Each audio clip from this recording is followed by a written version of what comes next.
தமிழகத்தில் ஒரு வாரத்திற்கு மழை பெய்யும் என சென்னை வானிலை ஆய்வு மையம் தெரிவித்துள்ளது. வட தமிழகத்தில் ஒரு சில இடங்களிலும் தென் தமிழகத்தில் ஓரிரு இடங்களிலும் இன்று இடி மின்னலுடன் கூடிய லேசானது முதல் மிதமானது வரையிலான மழை பெய்யக்கூடும் என தெரிவிக்கப்பட்டுள்ளது.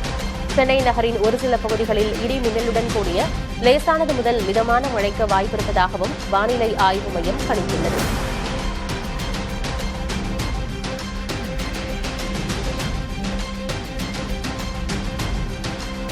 உதகையை விட கொடைக்கானலில் தற்போது அதிக குளிர் நிலவி வருகிறது. கடந்த சில தினங்களாக கொடைக்கானலில் குறைந்தபட்ச வெப்பநிலை 11 டிகிரிக்கும் குறைவாகவே பதிவாகி வருகிறது. மழை சற்று ஓய்ந்திருந்தாலும் குழு காலநிலை தொடர்ந்து நிலவுவதால் சுற்றுலாப் பயணிகள் வார விடுமுறையை அனுபவிக்க கொடைக்கானலில் குவிந்தனர். இதமான காலநிலையை அனுபவித்து பசுமையான சூழலில் சுற்றுலாப் பயணிகள் உற்சாகமாக பொழுதை கழித்தனர். திருவண்ணாமலை அண்ணாமலையார் கோயிலில் மகாலய அமாவாசை மற்றும் விடுமுறை தினத்தை முன்னிட்டு பக்தர்கள் கூட்டம் அலைமோதியது. பக்தர்கள் வசதிக்காக குடிநீர் வசதி உள்ளிட்ட அடிப்படை வசதிகள் ஏற்பாடு செய்யப்பட்டிருந்தன. ஆந்திரா, கர்நாடகா, தெலுங்கானா உள்ளிட்ட வெளிமாநிலங்களிலிருந்தும் பக்தர்கள் பெருமளவில் வருகை தந்து அண்ணாமலையார் மற்றும் உண்ணாமுலை அம்மனை தரிசித்தனர்.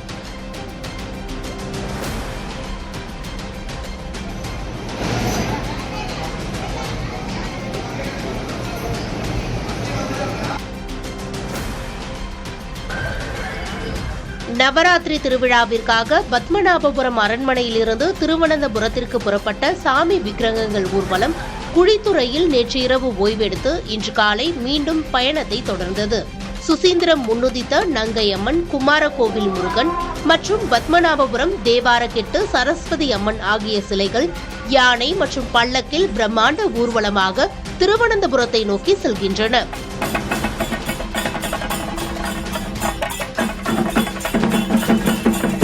இந்த தெய்வீக ஊர்வலத்தை காண ஆயிரக்கணக்கான பக்தர்கள் குழித்துறையில் குவிந்தனர். தமிழ்நாடு மற்றும் கேரள போலீசார் இணைந்து பாதுகாப்பு அளித்து வருகின்றனர். இந்த பயணம் வரும் 23ஆம் தேதி திருவனந்தபுரம் பத்மநாப சுவாமி கோயிலில் கோலாகலமாக துவங்கவிருக்கும் நவராத்திரி திருவிழாவிற்கு புதிய பொலிவை சேர்க்கிறது.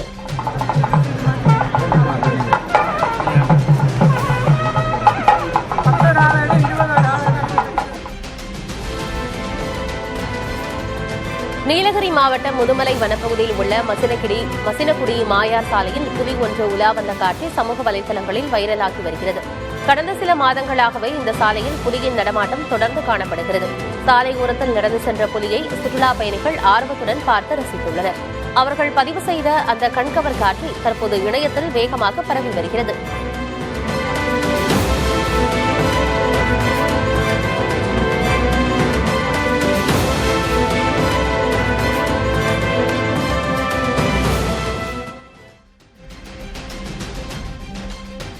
தென்காசி மாவட்டம் செங்கோட்டை நகரப்பகுதிக்குள் இரவு நேரத்தில் கரடி உலா வந்ததால் பொதுமக்கள் அச்சத்தில் உள்ளனர். நகரப்பகுதிக்குள் கரடி நடமாடிய சிசிடிவி காட்சிகள் வெளியாகி பரபரப்பை ஏற்படுத்தியுள்ளன. சில நாட்களுக்கு முன்பு பழைய குற்றாலம் சாலையில் கரடி ஒன்று உலா வந்த நிலையில் தற்போது மக்கள் வசிக்கும் பகுதிக்குள்ளேயே வந்துள்ளது. புளியங்குடியில் சமீபத்தில் 3 பெண்களை கரடி தாக்கிய நிலையில் இந்த சம்பவம் பொதுமக்களிடையே மேலும் அச்சத்தை ஏற்படுத்தியுள்ளது. வனத்துறையினர் கரடியின் கால் தடங்களை கொண்டு விசாரித்து வருகின்றனர்.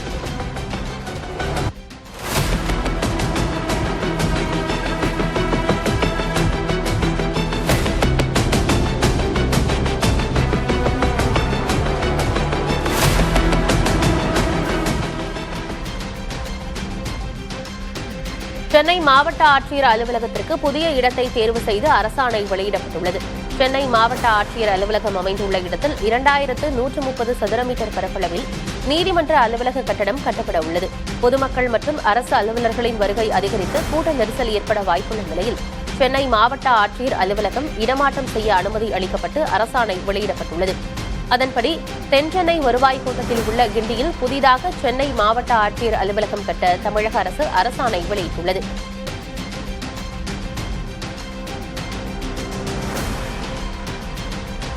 திருச்செந்தூரில் 80 அடிக்கு கடல் உள்வாங்கியது. திருச்செந்தூர் கோயிலுக்கு வரும் பக்தர்கள் கடலில் நீராடிவிட்டு சுவாமி தரிசனம் செய்வது வழக்கம்.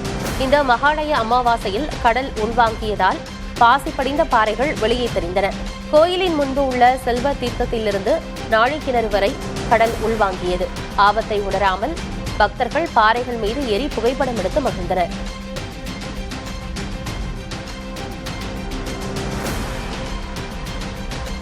திருவாரூர் அருகே வேளக்குடி ஆற்றுப்பாலத்தில் கார் கவிழ்ந்து விபத்துக்குள்ளானதில் அதில் பயணித்த 5 பேர் படுகாயமடைந்தனர். மன்னார்குடியைச் சேர்ந்த கோபால்ராஜ் தனது குடும்பத்தினருடன் காரில் சென்று கொண்டிருந்தார்.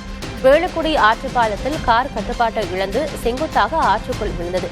விபத்தை கண்ட பொதுமக்கள் அவர்களை மீட்டு திருவாரூர் அரசு மருத்துவக் கல்லூரி மருத்துவமனைக்கு அனுப்பி வைத்தனர். ஆடு குறுக்கே வந்தபோது அதன் மீது மோதாமல் இருப்பதற்காக காரை திருப்பிய போது இந்த விபத்து நேர்ந்துள்ளது.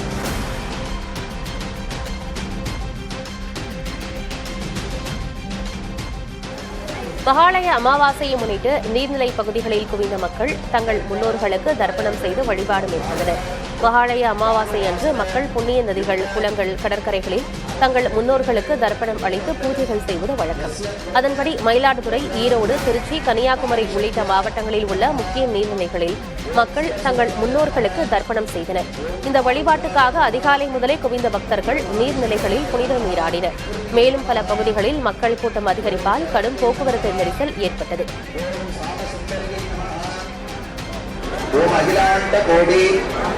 பிரம்மாண்ட நாயகே நமஹ. ஹரி ஓம் தாமோதராய நமஹ. சேலம் மாவட்டம் ஆத்தூர் உழவர் சந்தையில் மகாலய அமாவாசையை முன்னிட்டு பொதுமக்கள் காய்கறிகள் வாங்க குவிந்தனர். பைத்தூர், தாண்டவராயபுரம் உள்ளிட்ட சுற்றுவட்டார பகுதிகளிலிருந்து ஏராளமான விவசாயிகள் தாங்கள் விளைவித்த பொருட்களை விற்பனைக்காக கொண்டு வந்தனர். அதில் பூசணிக்காய் மற்றும் பரங்கிக்காய் அதிக அளவில் விற்பனையானது. சந்தை பகுதியில் கூட்டம் அதிகரித்ததாலும் சாலையோரம் வாகனங்கள் நிறுத்தப்படாததாலும் அப்பகுதியில் கடும் போக்குவரத்து நெரிசல் ஏற்பட்டது.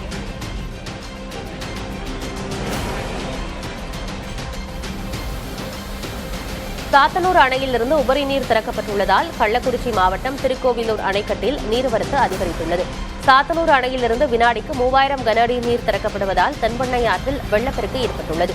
அணையின் மொத்த கொள்ளளவான 119 அடியில் தற்போது 114 அடி தண்ணீர் நிரம்பியுள்ளது. அணைக்கு வரும் உபரி நீர் அப்படியே வெளியேற்றப்படுகிறது. இதனால் குறிஞ்சலாறு, மலட்டாறு மற்றும் ராகவன் கால்வாய்களில் நீர்வரத்து அதிகரித்ததால் விவசாயிகள் மகிழ்ச்சியடைந்துள்ளனர். அதே சமயம் ஆற்றின் கரையோரத்தில் வசிக்கும் மக்களுக்கு வெள்ள அபாய எச்சரிக்கை விடுக்கப்பட்டுள்ளது.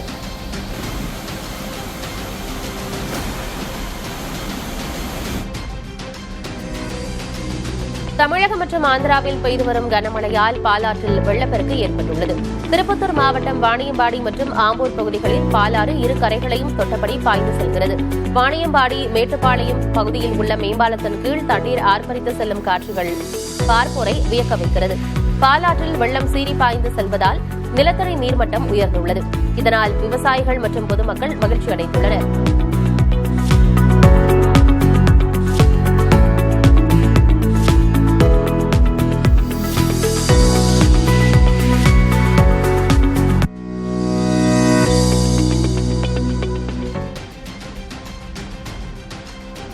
மேட்டூர் அணையின் நீர்மட்டம் 8 நாட்களுக்கு பிறகு மீண்டும் உயரத் தொடங்கியுள்ளது.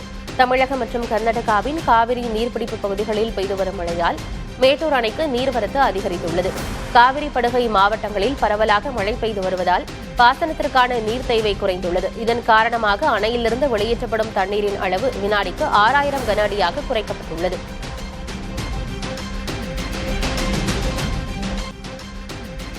நெல்லை மாவட்டம் விக்ரமசிங்கபுரம் பகுதியில் 11 பேரை நாய் கடித்த விவகாரத்தில் அதன் உரிமையாளர் மீது வழக்கு பதிவு செய்யப்பட்டுள்ளது.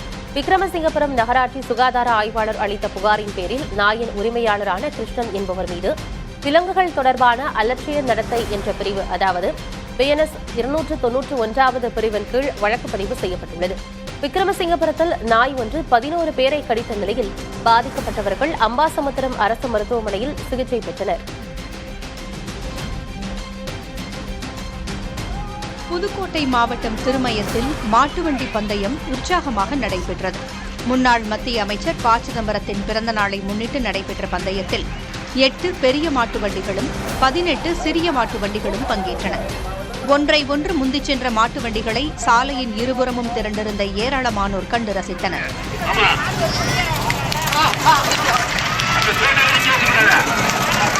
இதேபோல துணை முதல்வர் உதயநிதி ஸ்டாலின் பிறந்த நாளை முன்னிட்டு தஞ்சாவூர் மாவட்டம் திருவையாறில் மாட்டுவண்டி எல்லை பந்தயம் நடைபெற்றது.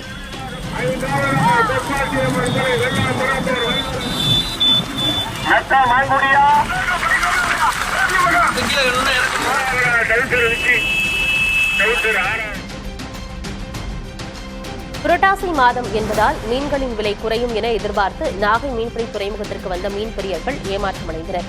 புரட்டாசி மாதம் என்பதாலும் மீன்களின் விலையில் பெரிய அளவில் மாற்றம் இல்லாததாலும் விற்பனை சற்று மந்தமானது.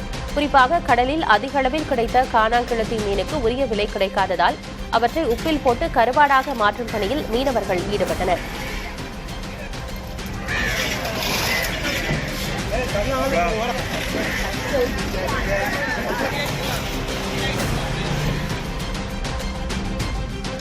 தமிழ்நாடு விளையாட்டு மேம்பாட்டு ஆணையம் மற்றும் HCL இணைந்து நடத்திய சைக்கிளத்தான் போட்டி கிழக்கு கடற்கரை சாலையில் நடைபெற்றது. கானாத்தூரிலிருந்து மாமல்லபுரம் வரை நடந்த இந்த சைக்கிள் போட்டியில் 800க்கும் மேற்பட்டோர் பங்கேற்றனர். சைக்கிள் பயன்பாடு மற்றும் சாலை பாதுகாப்பு குறித்த விழிப்புணர்வை ஏற்படுத்தும் நோக்கில் நடத்தப்பட்ட இந்த போட்டியில் வெற்றி பெற்றவர்களுக்கு லட்சக்கணக்கான ரூபாய் ரொக்க பரிசுகள் வழங்கப்பட்டன.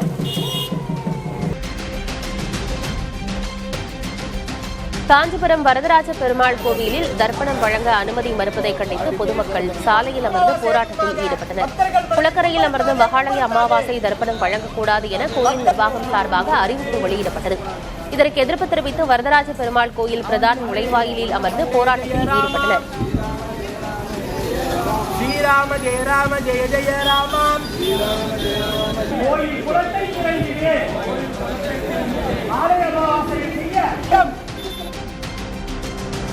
ஈரோடு மாவட்டம் சத்தியமங்கலம் புலிகள் காப்பகம் கேர்மாளத்தில் காட்டுப்பன்றிகளால் விவசாயிகள் பெரும் இழப்பை சந்தித்துள்ளனர். அறுவடைக்கு தயாராக இருந்த 100 ஏக்கர் பரப்பிலான உருளைக்கிழங்கு பயிர்களை காட்டுப்பன்றிகள் தின்று சேதப்படுத்தியுள்ளன. இதனால் ஒவ்வொரு விவசாயிக்கும் குறைந்தபட்சம் 50,000 ரூபாய் வரை இழப்பு ஏற்பட்டுள்ளது. இதன் மொத்த மதிப்பு சுமார் 10 லட்சம் ரூபாய் என மதிப்பிடப்பட்டுள்ளது. இந்த சம்பவம் மானாவாரி நிலத்தை நம்பி வாழும் பழங்குடி விவசாயிகளுக்கு பெரும் பாதிப்பை ஏற்படுத்தியுள்ளது.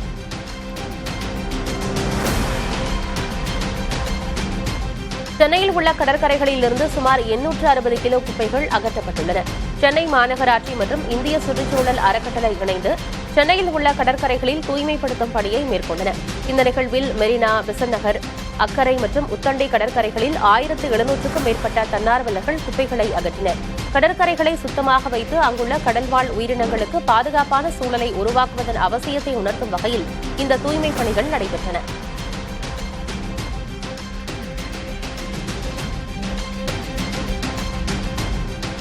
சத்தியமங்கலம் மைசூரு தேசிய நெடுஞ்சாலையின் நடுவே சுற்றித் திரிந்த காட்டு யானையால் பரபரப்பு ஏற்பட்டது. ஆசனூர் அருகே திம்பம் வனப்பகுதியிலிருந்து வெளியேறிய யானை சாலையில் சென்ற வாகனங்களை மறித்து நின்றது.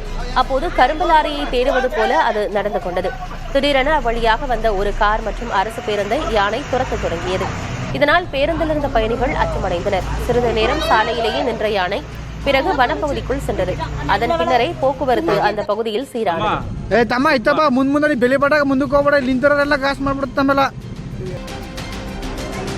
மகாலய அமாவாசையை முன்னிட்டு ராமேஸ்வரத்தில் ஆயிரக்கணக்கானோர் அக்னி தீர்த்த கடலில் புனித நீராடி மறைந்த முன்னோர்களுக்கு தர்ப்பணம் செய்தனர். தொடர்ந்து ராமநாத சுவாமி கோயிலில் உள்ள 22 புனித தீர்த்தங்களிலும் நீராடி நீண்ட வரிசையில் காத்திருந்து சுவாமி தரிசனம் செய்தனர். கூட்டம் அதிகரிப்பால் ராமேஸ்வரத்திற்கு வரும் வாகனங்கள் 2 கிலோமீட்டர் தொலைவிற்கு ஊர்ந்து சென்றன.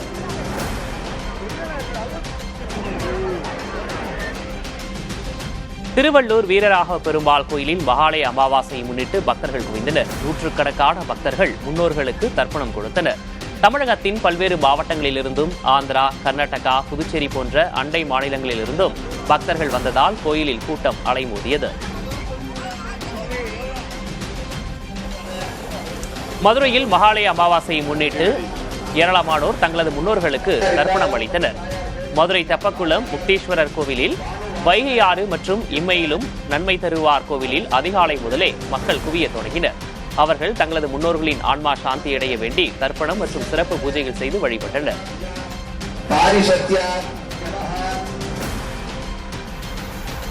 தமிழகத்தில் இன்று முதல் 6 நாட்களுக்கு மிதமான மழை பெய்யும் என சென்னை வானிலை ஆய்வு மையம் தெரிவித்துள்ளது. வட தமிழகத்தில் ஒரு சில இடங்களிலும், தென் தமிழகத்தில் ஓரிரு இடங்களிலும் இன்று இடி மின்னலுடன் கூடிய லேசானது முதல் மிதமான மழை பெய்யக்கூடும் என தெரிவிக்கப்பட்டுள்ளது.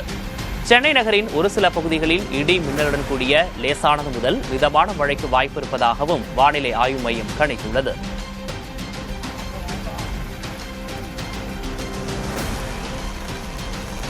புதுக்கோட்டையின் பல்வேறு பகுதிகளிலும் மழை பெய்தது. சிவபுரம், கடையக்குடி, அரிமளம், மேட்டுப்பட்டி, முள்ளூர் உள்ளிட்ட பகுதிகளில் அரை மணி நேரத்திற்கு மேலாக பெய்த மழையால் சாலையில் தண்ணீர் பெருக்கெடுத்தது. மழை காரணமாக அங்கு வெப்பம் தணிந்து குளிர்ச்சியான சூழல் நிலவியது. இதேபோல் சிவகங்கை மாவட்டம் காரைக்குடி மற்றும் அதன் சுற்றுவட்டார பகுதிகளான கோவிலூர், அரியக்குடி, இலுப்பக்குடி, கோட்டையூரில் கனமழை பெய்தது. திருவண்ணாமலை மாவட்டத்தில் பெய்த கனமழையால் ஜமுனா மரத்தூரில் உள்ள பீமன் அருவியில் தண்ணீர் ஆர்ப்பரித்து கொட்டியது. அருவிக்கு யாரும் செல்ல வேண்டாம் என வருவாய்த்துறை அறிவுறுத்தியுள்ளது. கடந்த 4 நாட்களாக பெய்து வரும் மழையால் செண்பகத்தோப்பு அணை மற்றும் நாகநதியிலும் நீர்வரத்து அதிகரித்திருக்கிறது.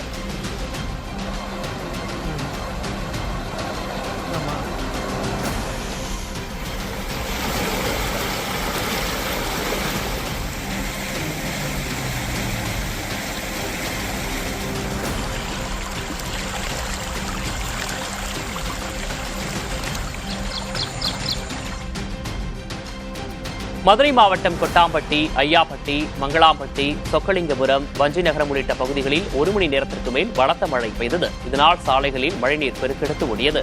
மழையால் வெப்பம் தணிந்து குளிர்ச்சியான சூழல் நிலவியது.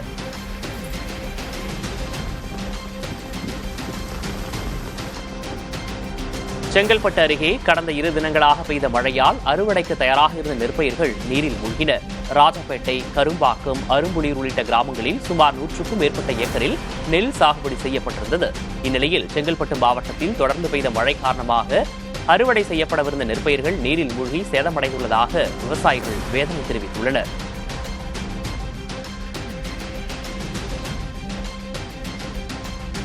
வேலூரில் கால்வாய்க்கரை உடைந்து கடைகளுக்குள் புகுந்த மழைநீரால் தொழில் பாதிப்படைந்துள்ளதாக தொழிலாளர்கள் வேதனை தெரிவித்துள்ளனர். வேலூரில் பெய்த கனமழை காரணமாக நகரின் முக்கிய கால்வாய்களில் ஒன்றான நிக்சல்சன் கால்வாயில் தண்ணீர் அதிகரித்தது. திடீரென கால்வாயின் கரை உடைந்து கிருஷ்ணா நகர் பகுதியில் மரவேலை மற்றும் இரும்பு சாமான் வேலை செய்து வரும் சிறு குறு தொழில் நிறுவனங்கள் தண்ணீர் புகுந்தது. இதனால் சுமார் 8 லட்சம் ரூபாய் மதிப்பிலான பொருட்கள் சேதமடைந்துள்ளதாக தொழிலாளர்கள் தெரிவித்துள்ளனர்.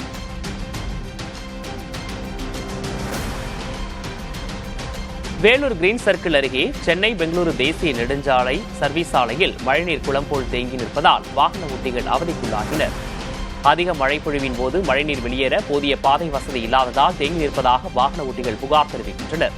தேசிய நெடுஞ்சாலைத்துறை அதிகாரிகளிடம் இதுகுறித்து கேட்டபோது தற்போது 3 பம்புகள் மூலம் தண்ணீரை அகற்றும் பணி மேற்கொள்ளப்பட்டுள்ளதாகவும் தண்ணீர் தேங்காமல் இருக்க கால்வாயை விரிவுபடுத்த நடவடிக்கை எடுத்துள்ளதாகவும் தெரிவித்தனர். காவிரி நீர்பிடிப்பு பகுதிகளில் பெய்து வரும் தொடர் மழையால் ஒகேனக்கலுக்கு நீர்வரத்து அதிகரித்துள்ளது. காலை நிலவரப்படி காவிரி ஆற்றில் தமிழக எல்லையான பிலிகுண்டுலுவுக்கு நீர்வரத்து வினாடிக்கு 8000 கனஅடியிலிருந்து 10,000 கனஅடியாக உயர்ந்துள்ளது. இதனால் ஒகேனக்கலில் உள்ள அருவிகளில் தண்ணீர் ஆர்ப்பரித்து கொட்டுகிறது. எனவே ஒகேனக்கலுக்கு வரும் சுற்றுலா பயணிகளின் எண்ணிக்கை அதிகரிக்க வாய்ப்பு இருக்கிறது.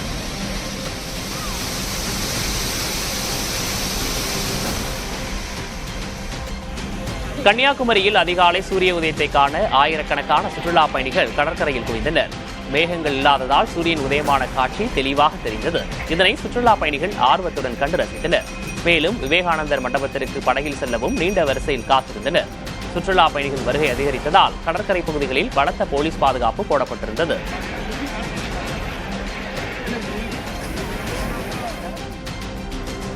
புரட்டாசி மாதம் என்பதால் சென்னை காசிமேடு மீன் மார்க்கெட் களை இழந்து காணப்பட்டது. வாரந்தோறும் ஞாயிற்றுக்கிழமை மீன்கள் வாங்க அதிகாலையிலேயே காசிமேட்டுக்கு வருகை தருவர். ஆனால் இன்று புரட்டாசி மாதம் என்பதால் மீன்கள் வாங்க ஆர்வம் காட்டவில்லை. மக்கள் வருகை குறைந்துள்ளதால் மீன்களின் விலையும் குறைந்தது. அதன்படி கடந்த வாரம் வஞ்சிரம் கிலோ 1350 ரூபாய்க்கு விற்பனை செய்யப்பட்ட நிலையில் இந்த வாரம் 1000 ரூபாய் வரை விற்பனை செய்யப்படுகிறது. சேலத்தில் கலை பண்பாட்டுத்துறையின் சார்பில் சங்கமம் நம்ம ஊர் திருவிழா களை கட்டியது.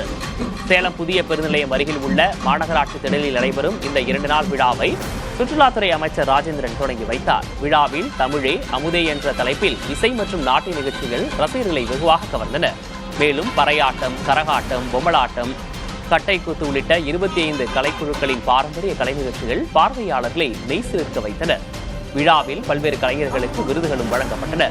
இந்த கலை திருவிழா சேலத்தின் பாரம்பரியத்தை உணர்த்தும் ஒரு கொண்டாட்டமாக மாறியிருக்கிறது. நாகை மாவட்டம் வேதாரண்யம் அருகே நெய்விளக்கில் உள்ள ஏழுமலையான் சுவாமி கோயிலில் புரட்டாசி மாதத்தை ஒட்டி கம்ப சேவை உற்சவம் நடைபெற்றது. இந்த விழாவின் ஒரு பகுதியாக மூலவருக்கு சிறப்பு அபிஷேகங்கள் நடைபெற்றன. மேலும் வேண்டுதல் நிறைவேற வேண்டி 50க்கும் மேற்பட்ட வாழைத்தார்களை கட்டி பக்தர்கள் நேர்த்திக்கடன் செலுத்தினர். விழாவின் முக்கிய அம்சமாக நாட்டியாஞ்சலி நடைபெற்றது. சென்னையில் ஒரே டிக்கெட்டில் மாநகர பேருந்து, மின்சார ரயில், மெட்ரோ ரயில் ஆகியவற்றில் பயணிப்பதற்கான சென்னை ஒன் எனும் செயலியை முதல்வர் ஸ்டாலின் நாளை தொடங்கி வைக்கிறார். பயணியர் வெளியில் செல்லும் போது எந்தெந்த பொது போக்குவரத்து சேவைகளை பயன்படுத்தலாம் என்று முன்கூட்டியே முடிவு செய்து அதற்கான வழித்தடங்களை குறிப்பிட்டு கட்டணம் செலுத்தினால் அதற்கு QR குறியீட்டு டிக்கெட் மொபைல் போனில் கிடைக்கும். இந்த குறியீட்டை காட்டி அந்தந்த பொது போக்குவரத்து சேவைகளில் மக்கள் பயணிக்கலாம். ஒவ்வொரு சேவையிலும் தனித்தனியாக டிக்கெட் எடுக்கும் வேலை இருக்காது. இந்த புதிய செயலியின் சோதனை ஓட்டம் முடிவடைந்த நிலையில் இத்திட்டம் நடைமுறைக்கு வர உள்ளது.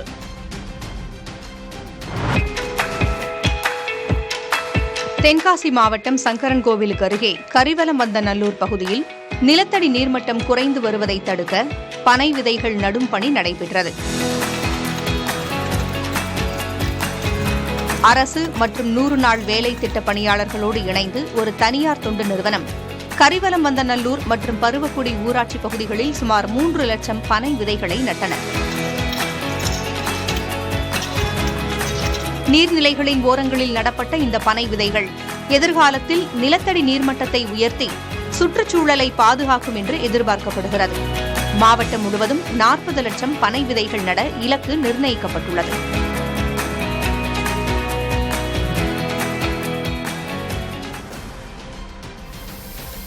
பெங்களூருவிலிருந்து சென்னை நோக்கி புறப்பட்ட வந்தே பாரத் ரயில் இன்ஜினில் கோளாறு ஏற்பட்டது. இதன் காரணமாக ஜோலார்பட்டி அருகே சோமநாயக்கன்பட்டி எனும் பகுதியில் 3 மணி நேரமாக ரயில் நிறுத்தப்பட்டது. இரவு 7:20 மணிக்கு சென்னை வரவேண்டிய ரயில் நீண்ட நேரமாக நிறுத்தி வைக்கப்பட்டிருந்ததால் பயணிகள் கடும் அவதியடைந்தனர்.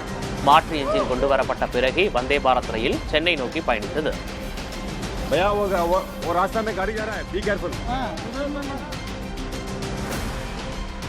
அரியலூரில் விபத்தில் சிக்க இருந்த அரசு பேருந்து ஓட்டுநரின் சாமர்த்தியத்தால் தப்பியது. அரியலூரிலிருந்து பெங்களூருக்கு புறப்பட்ட அரசு பேருந்து ஆட்சியர் அலுவலக ரவுண்டானா அருகே திரும்பியுள்ளது. அப்போது சுண்ணாம்புக்கள் ஏற்றிய ஒரு டிப்பர் லாரி ஜெயங்கொண்டம் சாலையில் வேகமாக வந்துள்ளது. இதை கண்ட பேருந்து ஓட்டுநர் செந்தில்குமார் நொடி நேரத்தில் செயல்பட்டு பேருந்தை நகர்த்தி சென்றார். இதனால் டிப்பர் லாரி பேருந்தின் பின்பகுதியில் மோதியது. ஓட்டுநர் செந்தில்குமாரின் சாமர்த்தியத்தால் பெரும் விபத்து தவிர்க்கப்பட்டது. நீங்க பஸ்ல பின்னாடி தான் இங்க தான் வந்தீங்களாமா? வண்டி உட போறான்னு தெரிஞ்சு தான் படபடங்க வண்டி ரஷ் எடுத்துட்டாரு. யூத்தியா தான நிக்க பஸ் டிரைவர். ஆமா டிரைவர். ஏன்னா இன்னைக்கு எல்லாமே க்ளோஸ்.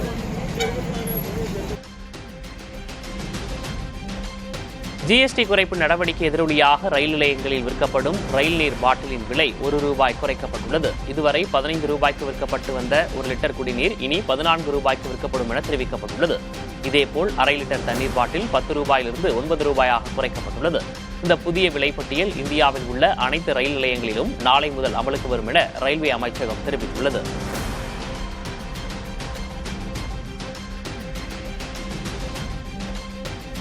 DNA படபாணியில் குழந்தையை கடத்த முயன்ற 2 பொதுமக்களால் பிடித்து காவல்துறையினரிடம் ஒப்படைக்கப்பட்டனர். துறையூர் திரௌபதி கோயில் பகுதியைச் சேர்ந்த பெரியக்கால் என்பவர் அரசு மருத்துவமனையில் பெண் குழந்தை பெற்று சிகிச்சையில் இருந்துள்ளார். அப்போது மருத்துவமனையில் மகப்பேறு பிரிவுக்குள் நுழைந்த பெண் குழந்தையை தூக்கிச் செல்ல முயன்றுள்ளார். சந்தேகமடைந்த பொதுமக்கள் அந்த பெண்ணையும் அவருடன் வந்த ஒரு ஆணையும் பிடித்து காவல்துறையினரிடம் ஒப்படைத்தனர். விசாரணையில் அவர்கள் லட்சுமி மற்றும் ராஜா என்பது தெரியவந்தது.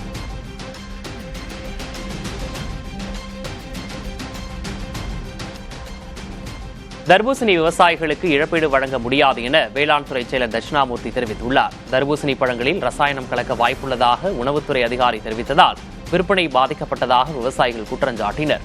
இதனால் தர்பூசணி விவசாயிகளுக்கு இழப்பீடு வழங்க வேண்டும் என செங்கல்பட்டு மாவட்ட விவசாயிகள் நல சங்க தலைவர் வெங்கடேசன் உள்ளிட்ட 3 விவசாயிகள் உயர்நீதிமன்றத்தில் வழக்கு தொடர்ந்தனர். அந்த வழக்கின் தீர்ப்பின்படி தர்பூசணியின் அதிக உற்பத்தியை விளைவீச்சுக்கு முக்கிய காரணம் என வேளாண் துறை செயலர் தெரிவித்துள்ளார். நடப்பாண்டு விலை குறைவு வியாபார போட்டியாளர்களின் தவறான பிரச்சாரத்தால் ஏற்பட்டதாக தெரிவிக்கப்பட்டுள்ளது.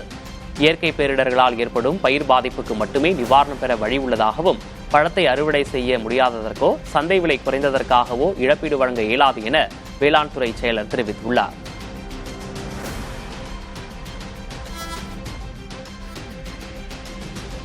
பாம்பன் பாலத்தின் மீது சென்று கொண்டிருந்த ரயிலில் இருந்து கடலை ரசிப்பதற்காக கதவை திறந்த நபர் கால் தவறி கடலில் விழுந்த சம்பவம் நிகழ்ந்துள்ளது. மதுரையிலிருந்து ராமேஸ்வரம் நோக்கி புறப்பட்ட பயணிகள் ரயில் பாம்பன் பாலத்தில் சென்றபோது ஒருவர் திடீரென கடலில் விழுந்துள்ளார். அவ்வழியே வந்த மீனவர்கள் அவரை மீட்டுள்ளனர். பின்னர் தண்டவாளத்திலேயே நடந்து வந்த வரதராஜனை கண்ட பிற மீனவர்கள் ரயில்வே போலீசில் ஒப்படைத்தனர். வரதராஜனிடம் விசாரித்த போது பாம்பன் பாலத்தில் ரயிலில் பயணித்து கடலை ரசிக்க விரும்பி வந்ததாகவும் காலிடறி விழுந்துவிட்டதாகவும் கூறியுள்ளார். இதையடுத்து வரதராஜனின் தந்தையை வரவழைத்து அவரிடம் ஒப்படைக்க போலீசார் முடிவு செய்துள்ளனர்.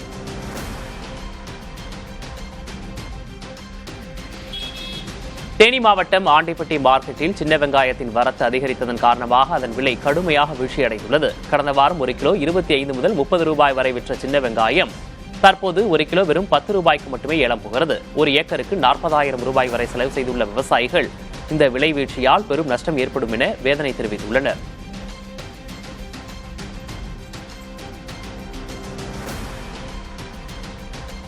சேலம் மாவட்டம் மேட்டூர் அருகே மேச்சேரியில் கடிக்க வந்த நாயை விரட்டிய அரசு மருத்துவர் குமார் அந்த நாயின் உரிமையாளர்களால் தாக்கப்பட்டார்.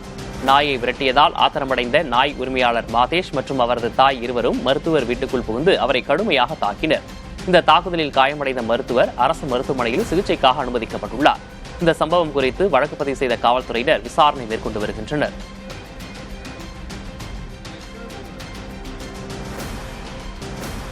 ராணிப்பேட்டை மாவட்டம் காவேரிப்பாக்கம் அருகே பன்னியூர் கூட்டுரோடு பகுதியில் விஷத்தன்மை கொண்ட கதண்டு வண்டுகள் கடித்து பொதுமக்கள் சிலர் பாதிக்கப்பட்டனர்.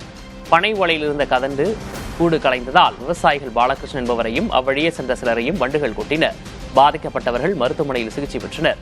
நிகழ்விடத்திற்கு சென்ற தீயணைப்பு வீரர்கள் தீப்பந்தம் மூலம் கதண்டு கூட்டை அழித்தனர்.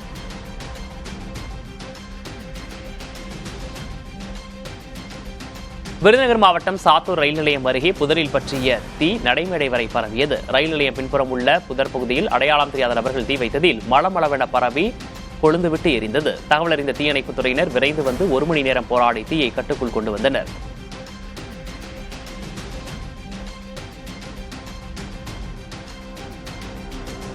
சென்னை திருவொற்றியூரில் வேலை பார்த்த வீட்டில் 23 பவுன் நகைகளை திருடியதாக பணிப்பெண் கைது செய்யப்பட்டார். ஜெயராஜ் என்பவரது உடல்நிலை பாதிக்கப்பட்டுள்ள தனது மனைவியை கவனித்துக் கொள்ள தனியார் நிறுவனம் மூலம் பணிப்பெண்ணை நியமித்திருந்தார். இதன்படி திருநென்றூரைச் சேர்ந்த பிரீத்தி என்பவர் பணிபுரிந்த நிலையில் வீட்டில் இருந்த 23 பவுன் நகைகள் காணாமல் போனது. இதுகுறித்து காவல்துறை விசாரணை மேற்கொண்டதில் பிரீத்தி நகைகளை திருடியது தெரியவந்தது. இதனையடுத்து பிரீத்தியை கைது செய்து 23 பவுன் நகையை பறிமுதல் செய்தனர். விருதுநகர் மாவட்டம் சாத்தூர் வெம்பக்கோட்டை அருகே பட்டாசாலையில் சட்டவிரோதமாக இரவு நேரத்தில் தயாரிக்கப்பட்ட 1 லட்சம் ரூபாய் மதிப்புள்ள பட்டாசுகளை காவல்துறையினர் பறிமுதல் செய்தனர். சேதுராமலிங்கபுரம் பகுதியில் காவல்துறையினர் ரோந்து பணியில் ஈடுபட்ட போது அங்குள்ள பட்டாசாலையில் இரவு நேரத்தில் அனுமதியின்றி பட்டாசுகள் தயாரிப்பது தெரியவந்தது. இதையடுத்து பட்டாசு தயாரிப்பில் ஈடுபட்டதாக 10 பெண்கள் உட்பட 15 பேர் மீது வழக்கு பதிவு செய்து பட்டாசுகளையும் பறிமுதல் செய்தனர்.